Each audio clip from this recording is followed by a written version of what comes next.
अस्सलाम वालेकुम। Super daily news channel देखने वालों को मैं तहे दिल से खुश आमदीद कहती हूँ। दोस्तों कैसे हैं आप? अच्छा तो दोस्तों आज जो रिश्ता है वो एक फ़ीमेल का रिश्ता है जिसका नाम रुखसाना है। रिहाइश इसकी दोस्तों नूरपुर है। एज इसकी तकरीबन 23 साल है। इसको अपनी पसंद का रिश्ता नहीं मिल रहा और लड़का नहीं मिल रहा।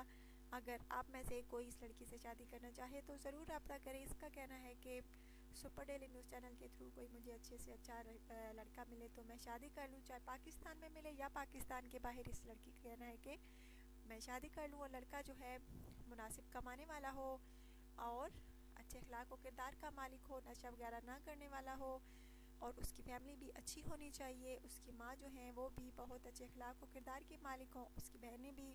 तो मैं शादी करूँगी। बहुत अच्छी लड़की है दोस्तों, मासूम सी है। एज भी अभी इसकी नहीं है पर इसके वालिदैन और ये लड़की चाहती है कि इसकी शादी हो जाए। अगर आप में से कोई इस लड़की से शादी करना चाहे तो ज़रूर रब्ता कीजिए। दोस्तों इसकी 2 बहनें हैं, इससे छोटी हैं जबकि ये इनसे बड़ी है। अब इसका रिश्ता ढूंढा जा रहा है। अगर आप में से कोई इस लड़की से शादी का ख्वाहिशमंद है तो ज़रूर रब्ता कीजिएगा और प्लीज़ चैनल को ज़रूर सब्सक्राइब कीजिएगा। अपना ढेर सारा ख्याल रखिएगा, दुआ में याद रखिएगा। अल्लाह हाफ़िज़।